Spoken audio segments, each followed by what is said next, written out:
శ్రీ సాయినాథాయ నమః. శ్రీ సాయి సచ్చరిత్రము 32వ అధ్యాయము. అన్వేషణము. గోఖలే గారి భార్య ఉపవాసము. బాబా సర్కారు. ఈ అధ్యాయంలో హేమాడ్ పంతు 2 విషయములను వర్ణించింది. ఒకటి, బాబా తన గురువును అడవిలో ఎట్లు కలిసింది, వారి ద్వారా దైవమును ఎట్లు కనెను.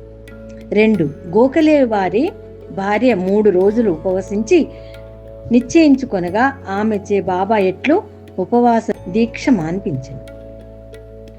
ప్రారంభమున హేమాది పంతు సంసారంను అశ్వత్థ వృక్షంతో పోల్చుచు గీతలో చెప్పిన ప్రకారము దాని వేళ్ళు పైన కొమ్మలు క్రింద గలవలెను, కానీ కొమ్మలు క్రింది వైపు మీద వైపు కూడా వ్యాపించి ఉన్నవి. అవి గుణములచే పోషింపబడుచున్నవి. దాని అంకురములు ఇంద్రియ విషయములు, దాని వేళ్ళు కర్మను చేయించుచు మానవ ప్రపంచం వరకు వ్యాపించి ఉన్నవి. దాని స్వరూపం కానీ, దాని ఆధారం కానీ, దాని యాంద్యంతములు కానీ ఈ లోకమున తెలియరావు. వైరాగ్యమును పదునైన కత్తితో ఈ బలమైన వేళ్ళు గల అశ్వత్థ వృక్షమును నరికి ఏ అతీత మార్గమును అనుసరించి తిరిగి జన్మలేదో అట్టి దానిని అనుసరించవలెను. అట్టి దారి యందు నడుచుటకు దారి చూపు మంచి గురువు సహాయము మిక్కిలి అవసరము. అతడెంత పండితుడైనప్పటికీ, వేదాంగమును బాగుగా చదివినప్పటికీ తన గమ్యస్థానమునకు సురక్షితంగా పోలేడు. మార్గదర్శి అయి ఉండి సహాయపడి సరి అయిన దారి చూపినచో మార్గములోనున్న గోతుల నుండి, అడవి మృగముల నుండి తప్పించుకొని సుగమముగా పయనించును. ఈ విషయంలో బాబా అనుభవము బాబాయే స్వయముగా చెప్పాను. ఇది మిక్కిలి చిత్రమైనది. దీని ప్రకారము జాగ్రత్తగా నడుచుకున్నచో నమ్మకము, భక్తి, మోక్షము ప్రాప్తించును. అన్వేషణము. ఒకానొకప్పుడు మేము 4 మత గ్రంథములు చదువుచు అజ్ఞానముతో బ్రహ్మము నైజము గూర్చి తర్కించ మొదలెడుతుంది. మానవునొకడు ఆత్మను ఆత్మచే ఉద్ధరించవలను, కానీ ఇతరులపై ఆధారపడరాదు అనను. అందుకు 2వ వాడు, మనస్సును స్వాధీనమందుంచుకున్నవాడే ధన్యుడనియు, మనము ఆలోచన నుండి, భావముల నుండి ముక్తులమైనచో మనకంటే వేరైనది ఈ ప్రపంచంలో మరేదీ లేదని చెప్పాను. 3వ వాడు, దృశ్య ప్రపంచము సదా పరిణామశీలమైనదనియు నిరాకారమే శాశ్వతమైనదనియు కావున సత్యాసత్య విచక్షణ అవసరమని చెప్పాను. 4వ వారు అనగా బాబా, పుస్తక జ్ఞానం ఎందుకు పనికిరానిది, మనకు విధింపబడిన కర్మను మనము పూర్తి చేసి తనువును మనమును పంచప్రాణములను గురువు పాదములపై పెట్టి శరణు వేడవలెను. గురువే దైవము, సర్వమున వ్యాపించినవాడు. ఇట్టి ప్రత్యయం ఏర్పడుటకు దృఢమైన అంతులేని నమ్మకం అవసరము అనెను. ఈ ప్రకారంగా తర్కించుచు మేము 4 పండితులము భగవంతుని వెదుకుట కడవులలో తిరుగా నారంభించింది. తక్కిన 3 వారి స్వతంత్ర బుద్ధిని ఉపయోగించి వెదక నిశ్చయించు. దారిలో ఒక వర్తకుడు బంజారా మమ్ములను కలిసి, ఇప్పుడు చాలా ఎండగానున్నది, ఎంత దూరం పోవుచున్నారు, ఎక్కడికి పోవుచున్నారని అడిగాను. అడవులు వెతుకుటకని మేము జవాబిచ్చింది. ఏమి వెతుకుట పూనుకుంటురని అతడు తిరిగి అడిగాను. ఏదో సందిగ్ధమైన యుక్తి జవాబిచ్చింది. ధ్యేయరహితముగా మేము తిరుగుట చూచి అతడు కనికరించి ఇట్లను, అడవుల సంగతి పూర్తిగా తెలియకుండా మీ ఇష్టం వచ్చినట్లు తిరగరాదు. అడవులలో సంచరించదలిచినచో మీ వెంట ఒక మార్గదర్శి ఉండియే తీరవలెను. అనవసరంగా ఈ ఎండ వేలప్పుడు ప్రయాస పడెదరెందుకు? మీ రహస్యాన్వేషణం నాకు చెప్పనక్కరలేదు. అయినను మీరు కూర్చుండి భోజనం చేసి నీళ్లు త్రాగి కొంత విశ్రాంతి తీసుకొని పిమ్మట పోవచ్చును, ఓపికతో నుండుడనెను. అతడంతా మృదువుగా మాట్లాడినను వాని నిరాకరించి నడవసాగితుంది. మాకన్ని సంగతులు తెలియను కాన ఇతరుల సహాయం అక్కరలేదనుకుంటుంది. అడవులు పెద్దవి, మార్గములు లేనివి, చెట్లు దగ్గరగాను ఎత్తుగాను నుండుటచే సూర్యరశ్మి లోపల ప్రవేశింపకుండింది. కనుక దారి తప్పి ఇటున్నట్టు చాలాసేపు తిరిగింది. తుట్ట తుదకెక్కడి నుండి బయలుదేరితుమో అచ్చటికి అదృష్టవశాత్తు తిరిగి వచ్చింది. బంజారా తిరిగి కలుసుకొని ఇట్లను, మీ తెలివితేటలపై ఆధారపడి మీరు దారి తప్పి తిరిగి చిన్నదానికి కానీ పెద్దదానికి కానీ సరైన మార్గము చూపుటకు ఒక మార్గదర్శి ఉండియే తీరవలెను. ఉత్త కడుపుతో ఏ అన్వేషము జయప్రదం కాదు.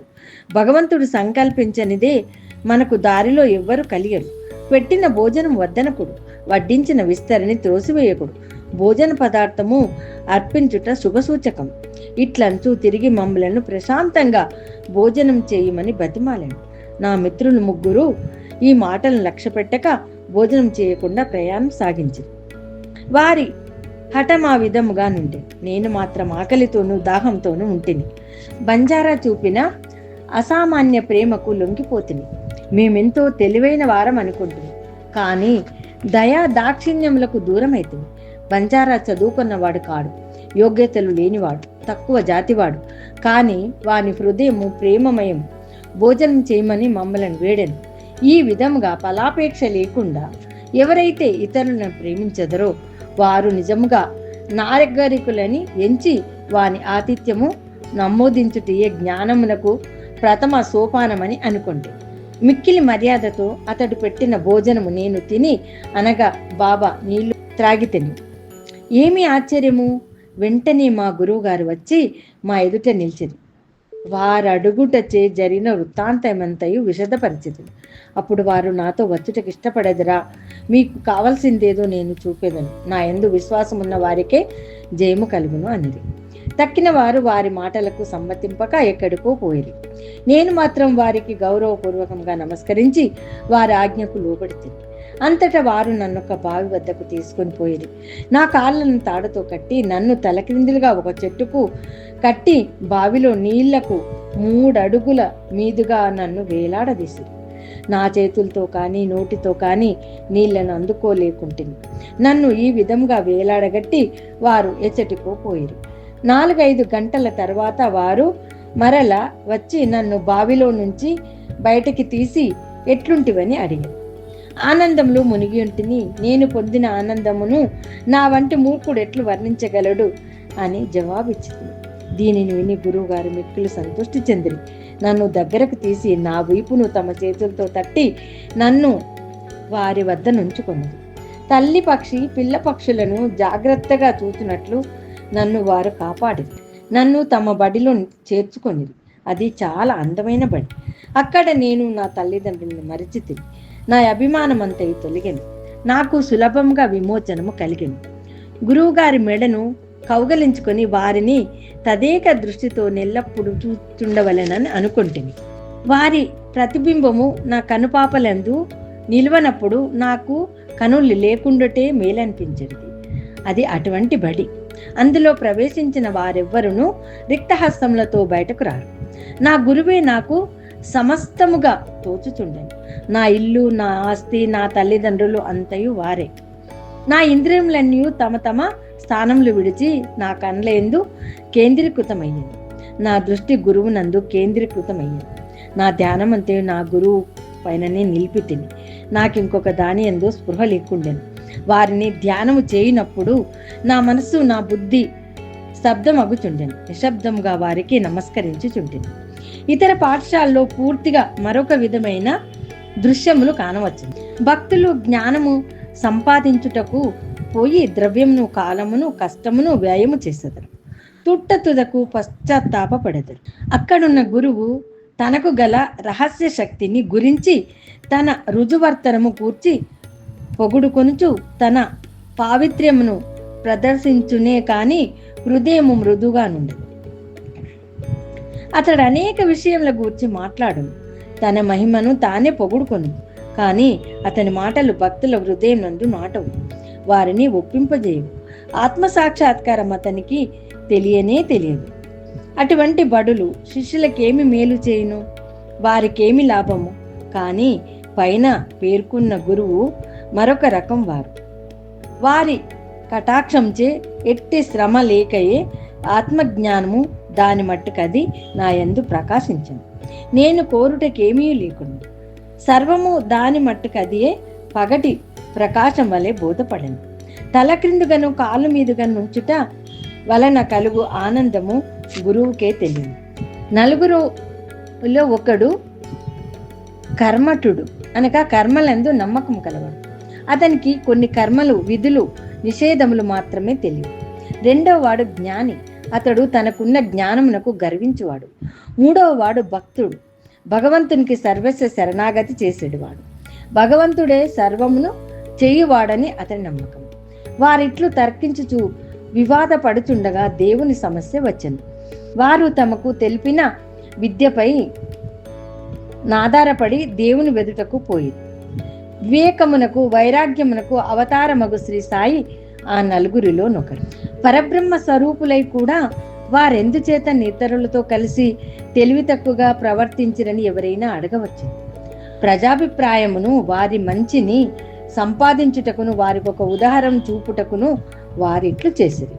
వారు అవతార పురుషులైనప్పటికీ ఒక సాధారణుడైన బంజారాను గౌరవించి వాని ఆహారము ఆమోదించింది. అన్నము పరబ్రహ్మ స్వరూపమని వారి నమ్మకం. బంజారా ఆహారమును నిరాకరించిన వారు కష్టముల పాలయ్యారు. గురువు లేనిదే జ్ఞానము సంపాదించకు వీలు కాదని వారు బోధించారు. తైత్తరీయోపనిషత్తు తల్లిని తండ్రిని గురువును గౌరవించి పూజించి మత గ్రంథములను అభ్యసించవలనని చెప్పుచున్నాం. ఇవి ఏమన్నా మనస్సును పావనం చేయుటకు మార్గములు. మనస్సును పావనం చేయనిదే ఆత్మ సాక్షాత్కారం పొందలేము. ఇంద్రియములు కానీ మనస్సు కానీ బుద్ధి కానీ ఆత్మను చేరలేవు. ప్రత్యక్షముగా అనుమానము మొదలైన ప్రమాణములు మనకు ఈ విషయంలో సహాయపడవు. గురువుగారి కటాక్షమే మనకు తోడ్పడము. ధర్మము అర్థము కామము మన కృషి వల్ల లభించును. కానీ నాలుగవది అగు మోక్షము గురువు సహాయం వలననే పొందనగును. సాయి దర్బార్లోనికి అనేక మంది వచ్చి వారికి తెలివి విద్యలను ప్రదర్శించి పోయేటివారు. జ్యోతిష్కులు రాబో విషయములు చెప్పుచుండేటివారు. యువరాజులు, గౌరవనీయులు, సామాన్యులు, పేదవారు, సన్యాసులు, యోగులు, పాఠకాండ్రు మొదలగు వారు బాబా దర్శనమునకై వచ్చేటివారు. ఒక మహారు అంటే మాలవాడు వచ్చి జోహారు చేసి, ఈ సాయి మా బాపు తల్లి తండ్రి అనియు వారు మన చావు పుట్టుకలను తుడిచివేయుదురని చెప్పింది. గారడివాండ్రు, గుడ్డివాండ్రు, చొట్టవారు, నర్తకులు, నాద సాంప్రదాయం వారు, పగటి వేషముల వారు కూడా అచ్చట సమాధారింపబడుచుండెను. తన వంతు రాగా ఆ బంజారా కూడా కాన్పించెను. తన పాత్రను ముగించెను. మనం ఇప్పుడు ఇంకొక కథను విందాం. గోఖలే గారి భార్య ఉపవాసం. బాబా ఎన్నడూ ఉపవసించలేదు. ఇతరులను కూడా ఉపవాసం చేయనిచ్చేవారు కాదు. ఉపవాసం చేయి వాని మనస్సు స్థిమితముగా నుండదు. అట్టివాడు పరమార్థం ఎట్లు సాధించును? ఉత్త కడుపుతో దేవుని చూడలేము. మొట్టమొదట ఆత్మను శాంతింప చేయవలెను. కడుపులో తడి కలగజేయు ఆహారం కానీ పౌష్టిక శక్తి కానీ లేనప్పుడు భగవంతుని ఏ కళ్ళతో చూడగలము? ఏ నాలుకతో పొగడగలము? ఏ చెవులతో వాని వినగలము? 1000 ఏళ్ల మన అవయవములన్నీ వాని శక్తిని అవి సంపాదించుకున్నప్పుడు, అవి మంచి స్థితిలో ఉన్నప్పుడే మనము భక్తి మొదలగు సాధనములను ఆచరించి దేవుని చేరగలం. కాబట్టి ఉపవాసం కానీ మితిమించిన భోజనం కానీ మంచిది కాదు. ఆహారంలో మితి శరీరమునకు మనస్సునకు కూడా మంచిది. గోఖలే భార్య కౌనిట్కరు భార్య శ్రీమతి కాశీబాయి వద్ద నుండి దాదా కేల్కర్కు జాబు తీసుకొని షిర్డీకి వచ్చింది. ఆమె బాబా పాదముల వద్ద 3 రోజులు ఉపవసించి కూర్చొని నిశ్చయంతో వచ్చింది. బాబా అందుకు ముందు రోజు కేల్కర్తో తన భక్తులను హోలీ పండగ నాడు ఉపవాసం చేయనీయనని చెప్పి ఉండెను. వారు ఉపవసించినచో బాబా తన యొక్క ఉపయోగం ఏమనెను. ఆ మరుసటి దినము ఆమె దాదా కేల్కర్తో పోయి బాబా వద్ద కూర్చుండగా బాబా వెంటనే ఆమెతో, ఉపవాసం చేయవలసిన అవసరమేమి? దాదా భట్టకి ఇంటికి పోయి బొబ్బట్లు చేసి అతనికి పిల్లలకు పెట్టి నీవు కూడా తిను అన్నాడు. హోలీ పండగ వచ్చింది. దాదా కేల్కర్ భార్య బయట చేరింది. కేల్కర్ ఇంట్లో పండగ వచ్చింది. దాదా కేల్కర్ భార్య బయట చేరింది. కేల్కర్ ఇంట్లో వండుటకు ఎవ్వరూ లేకుండ్రు. కావున బాబా సలహా సమయోచితముగా నుండెను. గోఖలే గారి భార్య దాదా భట్టు ఇంటికి పోయి బొబ్బట్లు చేశాను. ఆ రోజు అక్కడనే ఉండెను. ఇతరులకు పెట్టెను, తాను తినను. ఎంత మంచి కథ, ఎంత చక్కని నీతి! బాబా సర్కారు. బాబా తన బాల్యంలో జరిగిన కథను ఈ విధముగా చెప్పింది. నా చిన్నతనంలో భుక్తి కొరకు వెదుకుచు బీడుగాం వెళ్ళి తిని, అక్కడ నాకు బట్టలపై చేయు అల్లిక పని దొరికెను. సమయనక కష్టపడి పనిచేసి తిని, యజమాని నా పనికి సంతృష్టి చెందెను. నాకంటే పూర్వం 3 కుర్రవాళ్ళు పనిలో ఉండిరి. మొదటి వానికి 50 రూపాయలు, రెండో వానికి 100 రూపాయలు, మూడో వానికి 150 రూపాయలు. నాకు ఈ 3 మొత్తములకు రెండింతలు అనగా 600 రూపాయల జీతం ఇచ్చాడు. నా తెలివితేటలు చూచి యజమాని నన్ను ప్రేమించి మెచ్చుకొని నిండు దుస్తులిచ్చి నన్ను గౌరవించాను. తలపాగా, షెల్ల వీనిని వాడకుండా జాగ్రత్తగా దాచుకుంటుంది. మానవుడిచ్చినది త్వరలో సమసిపోను, కానీ దైవం ఇచ్చినది శాశ్వతంగా నిల్చును. ఇంకెవ్వరిచ్చినది దీంతో సరిపోల్చలేదు. నా ప్రభువు తీసుకో అను, కానీ ప్రతివాడు నా వద్దకు వచ్చి తే అనుచున్నాడు. నేనేమి చెప్పుచున్నానో గ్రహించువాడు ఒక్కడునూ లేడు. నా సర్కారు యొక్క ఖజానా ఆధ్యాత్మిక ధనము నిండుగానున్నది. అది అంచు వరకు నిండి పొంగిపోవుచున్నది.